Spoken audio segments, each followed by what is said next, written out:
pjnet.tv. Good evening on this Thursday evening, April 28th. It's 9 p.m. on the East Coast. If you're watching this live, that's what time it is. If you're watching this recorded, well, I don't know what time it is when you're watching. We've got our bumper running, and we do have a first-time guest standing by in our green room. And we've got a chat room anxious to hear from them as well as you. So let me shut up and count it down to Studio 8, starting now.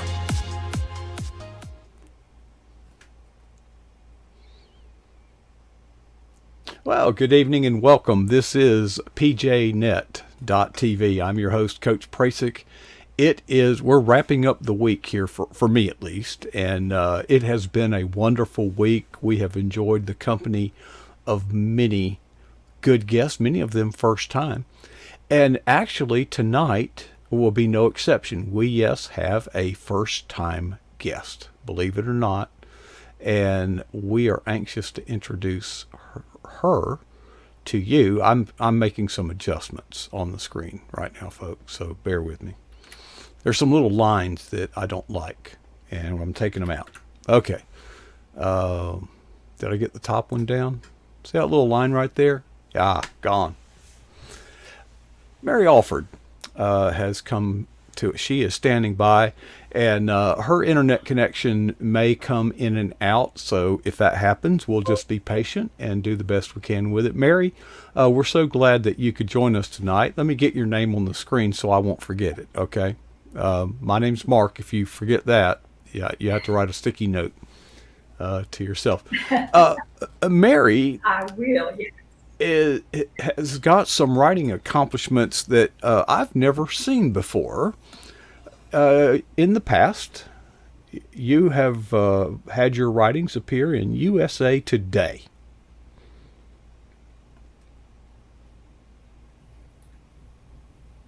That's correct. It was actually a part of a collection that appeared on their bestseller list. I worked with 16 authors to create a collection a couple years back, and we made the USA Today list, which was an amazing accomplishment, but it was more wonderful just to work with those authors and get their points of view and learn from them. So it was really an exciting thing, but also it was very nice to make the list. I can remember when USA Today came out, and that was a big, big deal. Get this, a nationwide daily newspaper. A country that has been publishing newspapers for 200 plus years. All of a sudden, there's a nationwide daily, and CNN came out about that time too, wasn't it? That was way back then. I think so. It was a while ago. We remember, though, it was impressive when it happened. I mean, nothing had been done like that before, and CNN was really the first online news, I believe, like that. Yeah, it was tough back in those days. Ted Turner actually resides Yes. in the county I live in North Florida. Everybody thinks he lives in Atlanta. He does not. Really? He lives in North Florida. He has a plantation. Oh, I didn't. Mm-hmm. I've been to his plantation. Wow.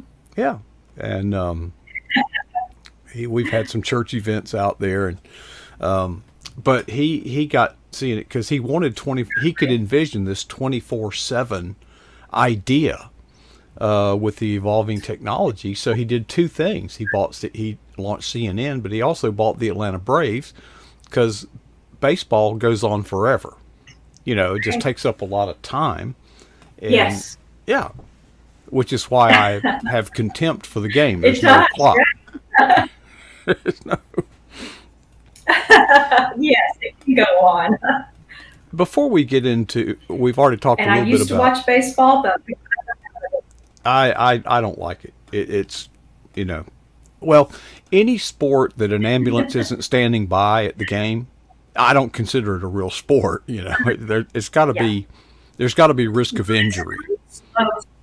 It Yeah. Yes, and there's not really. Tell us about your growing up years before we get into all of your adult achievements. Sure. I was born and raised in a small town, very small town in Texas, and my parents were both Christians. I became a Christian when I was 9 years old, and it was an amazing experience. I still remember it to this day, how I felt when I became a Christian. And I grew up in church and have attended church all of my life. I met my husband over 39 years ago. We've been together ever since, and he is a big blessing. He is a true blessing to me. He's my biggest supporter, and I can't imagine my life without him. And God really blessed me when he gave me him. And we've just had an amazing life together, and just never imagined it would be this wonderful growing up. Because I was a small town girl living, just in the moment and not really having many dreams. And then I just got out into the world and met him, and I was just very blessed. And now I didn't know Texas had anything small. We have a lot of small towns, and the town that I was raised in was like 1,000 in population. Everybody knew everybody. I mean, there were like 3 churches, and most people attended one of those churches. So it was very tight knit, and that was nice. I enjoyed that about the town, and that's kind of what I enjoy about the community that I live in. It's very tight knit. There's a lot of older people here, and we have a church that's really close that we attend, and it's nice. It's nice being part of that small town, small field community. I live in a small town also, Mary. Probably about 1,000 in the city limits. There's only like 3,000 in the entire county. This is the only incorporated city in the county, so we're the county seat.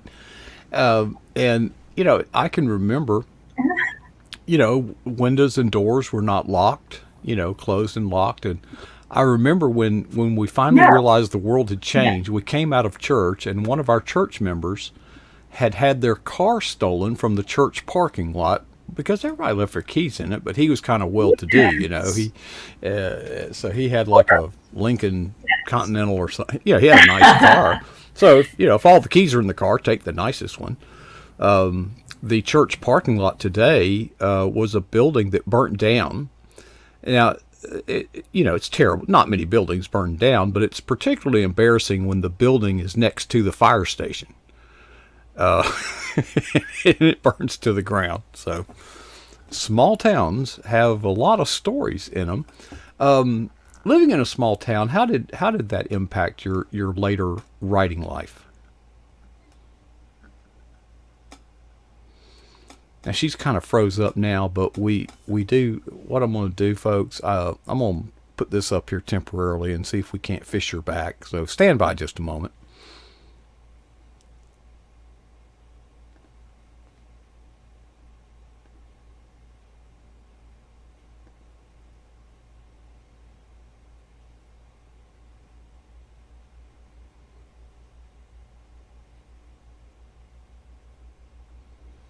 Come on, Mary. There we go. Okay. Yeah, I don't know how much where I lost you, but I was wondering how much that small town, growing up in a small town, influenced your life and your writing and your career at this point. I think it did a lot. I think I prefer to write about smaller communities and people in small towns, and it definitely affected me. And it is something I've carried with me my whole life. And when I first moved to Austin, and that was a while ago, I was like in shock because I came from this small town, and Austin was this huge community, huge town. So it took quite a bit of adjusting to get used to it. So I think I've always, when I write, just gravitate toward the smaller communities and that feel. There's something about that just appeals to me as I write. Well, and if you think about it, we tend to romanticize the past, and there was a day when neighbors kind of knew each other. I really do cherish that. I still live in a small town. I can go uptown. The barber shop, by the way, is the cultural men's club. people hang out at the barber shop. They don't need a haircut, but Right, this is where they hang out, and we swap stories. And I'm old enough now that I feel like I can do it, right. you know? Because when you're young, you don't get taught. Yeah, of course. So Right. I'm Well, old that's enough. one thing I like about the community where I live. It's very small, and there's a lot of older people, and it's just you go to each other's house and you talk and you just have a good time. And I really enjoy that. It's nice to have that still available. Mary, from everything you've said, you grew up in a small town in a very stable environment. Yeah, you look very stable today, but is there anything in your past that rocked you, that shook the foundations of that fantastical Mayberry type experience you grew up in? Well, I think more than anything, I would think it would have to be what happened on 9/11. You know, I was working in Austin when that happened, and I know everybody remembers where they were when that happened, but that definitely brought home how fragile our little world really is, and that we weren't immune to being under attack. So I think for a lot of people, myself included, that really just changed things. I think the world changed on that day, and I don't think we haven't gotten back to where we were before. I was well, we were all devastated, but something happened right after that gave me hope. Every church across this country Yeah. was filled to capacity, Yes. and oh, Yes. That was amazing. how soon we forgot. I know it's been what? How long has it been? 20 years? And it's already, that feeling has gone away. People don't feel that same way anymore. So it's really sad. Yeah, isn't it tragic?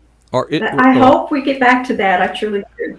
well, I hope that too, but it's tragic that it takes a tragedy to unify us, to bring us together. Because I can remember after 9/11, we were all pulling together. Boy, there was a surge of patriotism and unity. Oh, Black, white, rich, poor, men, women. It yes, didn't matter. We were standing together, and exactly. unfortunately, it takes a threat like that to do it. And isn't that the same though in our spiritual life? We kind of put God kind of up on the shelf, sort of, and then something Yes. terrible happens in our life, and we go running to God. That's tragic. Uh huh. That's Yes, definitely. And help me. I can't get through these without you. Yeah, right. And then as soon as the problem goes away, But you yeah, know, and then when he does help us and he's about him, I know. well, we might have. Human nature, and I'm glad he understands our human nature and our human side, because it would be hard to forgive when that happened. If I were God, I would really be able to. Yeah, our connection is breaking up. I tell you what we're going to do while we're still connected. Let's accelerate. Folks, what you see here, right there, is the cover to a book that is not available yet. But the cover looks nice.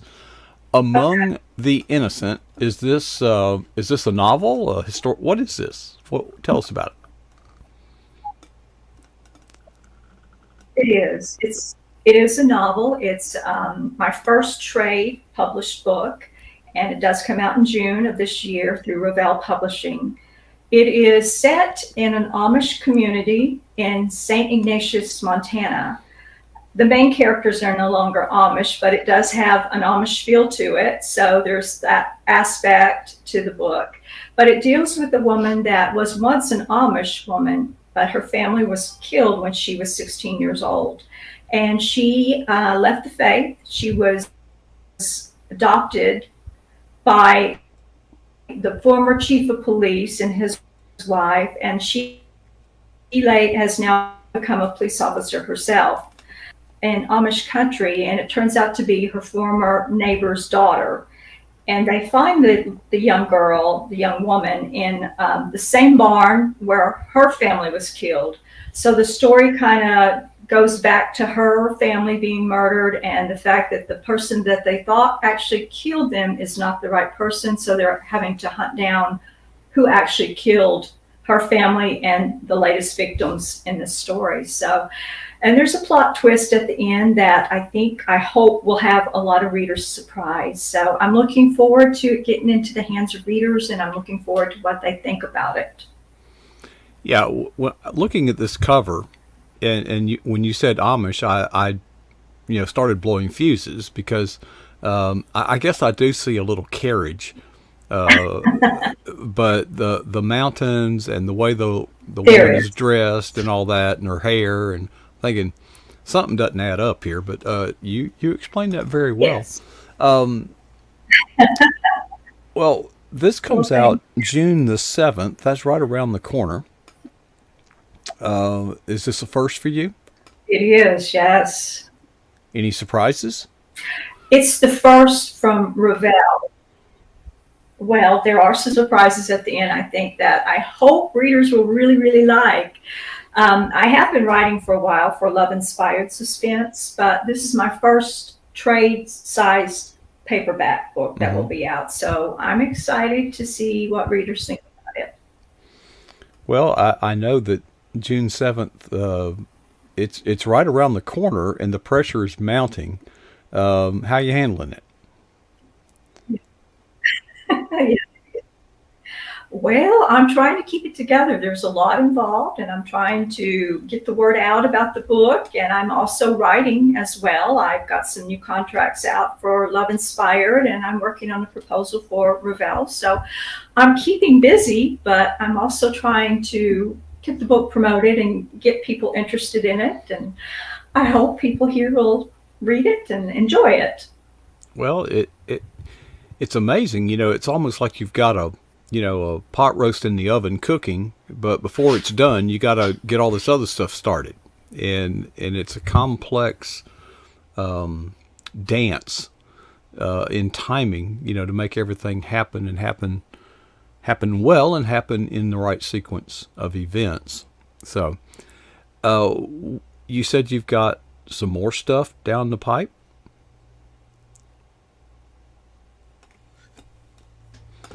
Let me see if we can get her back.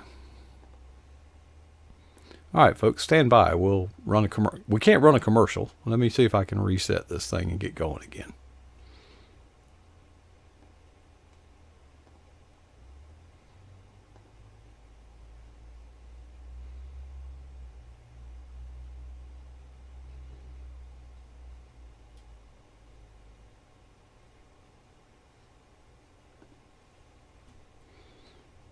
Okay, that was quick.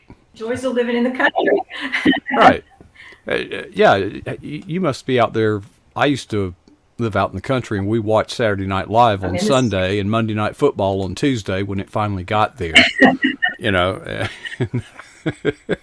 Say, hey, man, That was a great game. Oh, really? I don't know. But did I hear you say you've got another proposal in? You haven't even gotten this one on the market yet. Did I understand you correctly? I'm working on it right now. It's kind of at the end of the book. There's a twist to the book that it has potential to be another story. So I'm working on that, and I'm trying to fine tune that to present to my editor at Revell and see what she thinks. So I am working on that, but we'll see what happens. I hope. But do authors put those in there on purpose to get a follow-up book in the pipe, or is that just organic?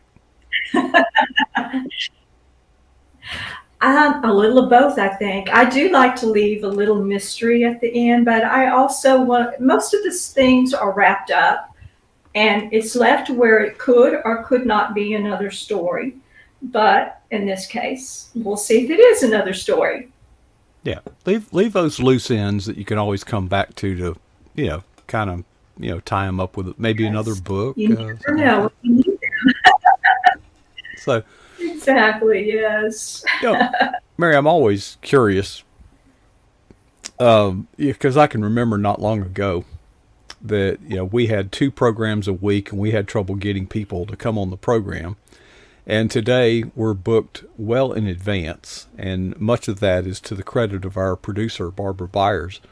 But we had never met until today. Right. How did it happen that you just stumbled onto this stage? Somebody, and I don't remember who it was, recommended that I get in touch with you. And I feel bad that I don't remember the name, but it was somebody that follows me on Facebook. Mm-hmm. And that's kind of how it got started. And I think I contacted you and Barbara, and from there, this is how it came about. But I honestly don't remember the reader's name, and I do apologize. Well, I'm grateful whoever it was, folks, because we do depend on that word of Definitely, mouth. people are listening. Yeah. Oh, and welcome to all of Absolutely, our yes. viewers on YouTube out there, and we're glad that you have joined us here on YouTube. I want to remind you that you can watch this same content at pjnet.tv, and there is a room full of people in our live chat room that want to be your friend on Facebook. They want to follow you on Twitter. They want to purchase all of your books. So while you're always welcome to Okay. view this wherever you're viewing it, folks, pjnet.tv is the best kept secret on the internet. You can watch the same program there. Mary, whoever arranged it, I'm glad that they did, and I am glad to hear that Me small town USA still exists in places other than our imagination and in It our does. memory. And you're a product of a small town, and I think you represent that good part of this country and this community and this body of believers well. And it's been a lot of fun, in Thank spite of the connection issues. you. It has been. But we appreciate you I'm sharing. sorry. Well, hey, we just work with the Thank you. God. We work with the tools that God provides us with, You and we're glad that you got to tell your Exactly. story. And you're welcome to join us anytime. Just let us know when that next thing happens that God's doing in your life, and we'll be glad to bring you back on. I will. All right. Well, we appreciate it, I Mary. will. I appreciate it so much. Mary Alford, right here on pjnet.tv. Sorry about those connection issues, but folks, when you live a little bit further out, the internet doesn't work the same, and there are advantages of getting away from the hustle and the bustle. I can remember when the Eagle's Nest at one time, we had 5 DSL lines coming in here trying to get enough bandwidth to do what we do. And wouldn't you know, now we have cable. It's not, we couldn't have cable before. It didn't exist in this town, but now it does. So, what a week it's been. And I want to thank each of you that are so faithful in attending our program in the pjnet.tv chat room. You don't know how meaningful that is when I just go back and review and see all the comments and even the pleasantries. Hello, it's like a family. We all know each other, and you all mean a lot to me. Now, as most of you know, or many of you know, tomorrow night I'm not here. Now, we're still here. PJNet is very much still on the air, but Steve Hazards takes the helm on Friday evenings. He starts about 9 p.m. Eastern, and we just kind of party and listen to some good tunes, and he plays some videos. But that is all just a chance to let our hair down and relax, because then at 10 o'clock, he produces his program called My Perspective and Comments. And he will review current events in the news from the week past. And then he wraps it up with a higher look, which is a short devotional and Bible study. Steve's a very important part of the PJNet team, as are each of you. Those of you in our chat room, those of you who appear on a regular basis. So many people are involved in this team to make this possible, and we're all just trying to to share the good news of Jesus Christ to a world that's, well, dark and, well, lost. Folks, there is good news. There is happiness. There is joy, peace, contentment, and it is found only in Jesus Christ, not in the world. The world, well, the things of this world will grow strangely dim through the light of His glory and grace, as the song goes, as you recall. That wraps it up for me tonight. We're going to do a little work on the Eagle's Nest broadcast facilities. Oh, speaking of which, we put some cameras back online. Let me see what camera I've got pulled up there. There's our desk. That is a piece of plywood that sits atop 2 sawhorses, literally. And we've added a new monitor over here, so it isn't hooked up yet. But anyway, so I'm going to take it all apart and do a little work tonight, and since I have tomorrow off. We'll be back next week, folks, and we hope that you'll make your plans to be with us as often as you possibly can. And I'll leave you with 2 questions. Here's the first one. What is the boldest thing that you've ever done for Jesus Christ? Whoops. Second question is, when was that?